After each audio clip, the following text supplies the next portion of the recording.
And I want to talk about that a little bit more in regards to another species. We'll take a segue here and talk about another politically fraught species, which, wild horses of the West certainly are that.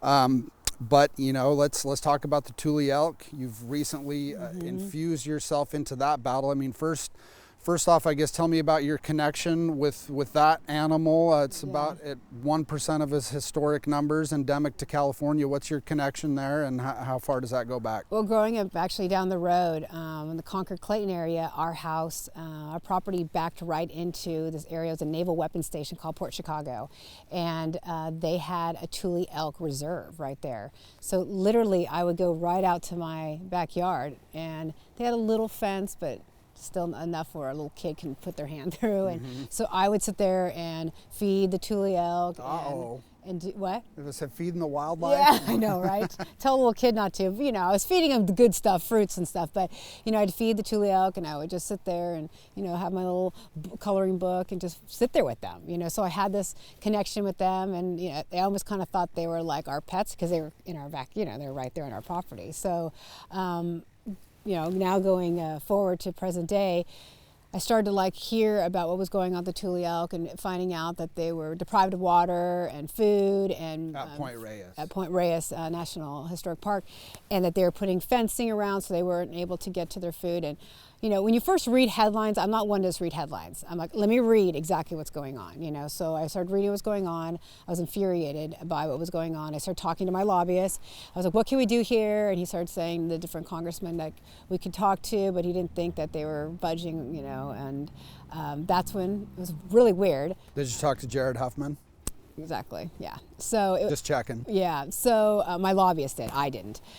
He reached out to a staffer there, and it happened to be just coincidental that IDA reached out to me. It was weird. I'm like, God, did they get into my brain or something? Because I had maybe tweeted a couple things, of outrage, but I didn't do too much. They reached out to me and said, hey, we know that, you're in the Bay Area. We know you're passionate about animal welfare.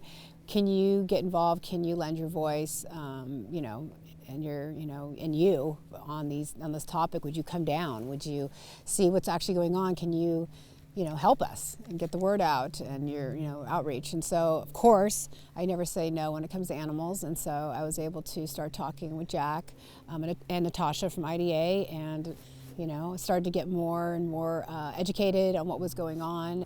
And so you just mentioned the Tamales Point herd, the one that is behind the elk fence at the peninsula, the one that there's kind of, been a dust up over. And just a few days ago, NPS actually released another report. Their report came out in 2020, which I believe they lost almost a third of the herd in 2020. Some of these activists that you mentioned actually tried to take them water out there. They were written tickets, and later on NPS actually ended up taking water out there. But they just released another report just a few days ago that indicates they've lost dozens more animals this year. And so, I would ask you, in your view, what is NPS, is their management, are they doing a good job? Or, as some have said, is the agency derelict in its duty as far as management of this Tamales Point herd, the largest remaining herd of Tule elk? Right. Well, let's be honest. It all always comes down to money. This is all about money, and the NPS, National Park Services, my thing is when you go to these parks, I don't care what park you go to across the country, that is a place where you would think animals would be safe, correct? That's where wildlife is supposed to be protected and safe. So that is what outrages me, because if they can't be safe there, where can animals be safe? In National Park Service, their job is to protect these animals. So now for them to say, oh, we're okay with depriving them of water and food, I mean, that's torture. I hope everyone knows that. That's torture, what you're doing. So for them to be, to align themselves with the cattle ranchers and be okay with it, it's disgusting. It's embarrassing. They should be really ashamed of themselves, because I really think it's put a big black mark on what they do, because they have done some great work. I've worked with them before with other wildlife, and so I'm just a little bit shocked that it's come to this and they're okay with it, and to see the images of these, you can see, some of these Tule elk, the way they've died, you can tell they were tortured. You see the body, and it's not okay. And again, we've got the solutions of what we can do, and I don't understand why they can't take these cattle somewhere else and be able to either coexist or get rid of them. You know, it's really not that hard. Definitely unique situation as far as Point Reyes Yeah. NPS is concerned. And, you know, circling back to this report that just came out, to what raised my eyebrow is they actually said that they were going to, you know, roll out a new EIS, environmental impact statement, and come up with another management plan for the Tamales Point herd, which is, you know, what all this dust up has been over.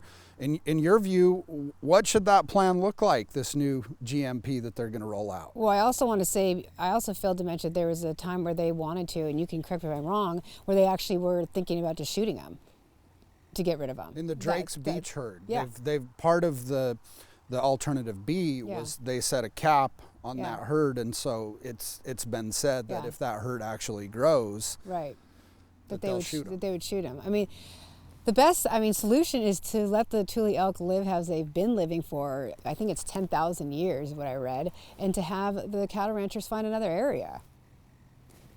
I mean, that's my you know, thoughts on it, because the way that the dairy animals are treated, I mean, that's a whole nother story, you know? Right. So it's almost like you're seeing two sides of cruelty, if you want me to get down to it. So. Well, and what do you think about all the public comments that came in? I don't know if you heard much about that, but the Coastal Commission had 45,000 comments that came in. There's a lot of form letters, but there was only 12 comments that supported more ranching in the park. And okay, so it was all on our side. Overwhelmingly in favor of removing ranching, and well, that's why I'm surprised, especially in that area. I mean, I could understand if you're in other parts of the country, but in that area, you would think that it would be pretty much almost 100% people would support, you know, the Tule elk. I mean, they're historically, you know, a tourist attraction as well. I mean, there's a lot of people, when they come to the Bay or go to Marin, they want to see the Tule elk, and there's certain things that they want to see. So that's another thing I'm surprised, you know. It's like, you know, the Yellowstone's not going to get rid of all their, you know, bison and be like, all right, too bad. Right. You know, so I don't understand. I don't even understand how this all even got to this point. It's an interesting story, and it is a very unique story as far as, because I didn't know, I'll be honest, I didn't know that there was cattle out there. Right.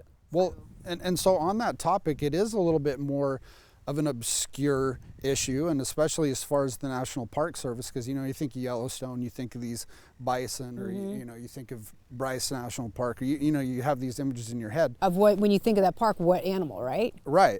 But as far as Point Reyes, maybe as many people don't know it, or they don't know what the Tule elk is, and so I come back to the star power thing.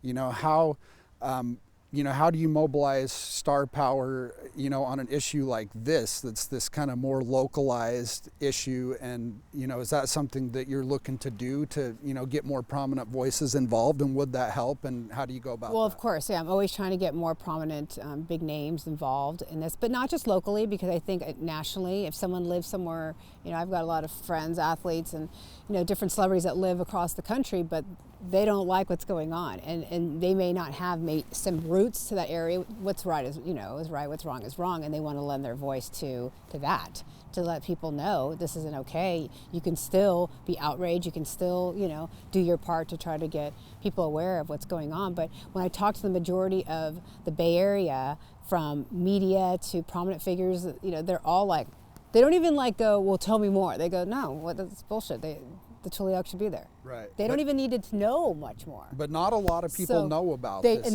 But that's the other thing. A lot of people don't. When I do post on my social media, a lot of people go, "Oh my God, I'm shocked. I never even knew this was going on. I didn't know. Thank you for you know educating me and letting me know." And that's what I try to do on my social media. I try not to go over the top and turn people off. I try to like educate. I do that with everything when it comes to like not wearing fur, being cruelty-free. This is faux fur, by the way.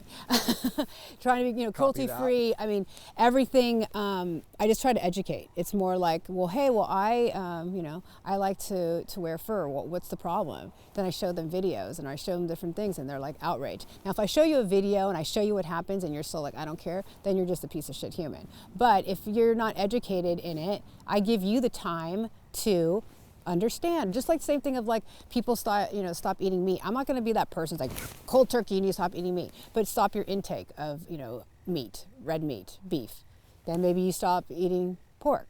Then maybe you stop eating, you know what I mean? Like I'm more like realistic when it comes to that, so I try to like help people in a different way. I'll never do the attacking. That's just not me. I won't sit there and attack because it doesn't work for me. And so speaking of the education, in wrapping up today, anything else you'd like to add on either wild horses, the Tule elk, or animals at large?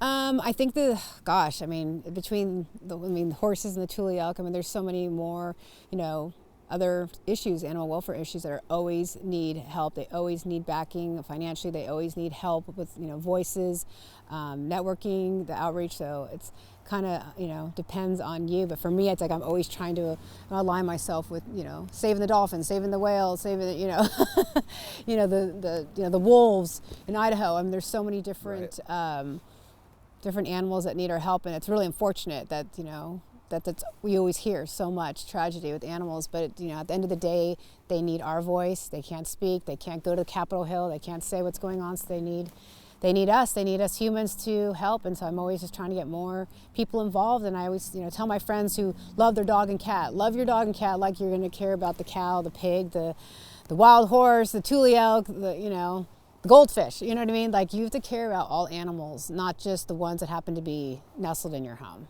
because that pisses me off. Bonnie Jill Laflin, thanks for taking the time to come out and sit with us on a very chilly day here in Northern California. Well, I got warm because I got heated about these issues, so then I'm not as cold. You're pretty comfortable now? Yeah. Yeah. Okay, well, I appreciate it. Thank you so much.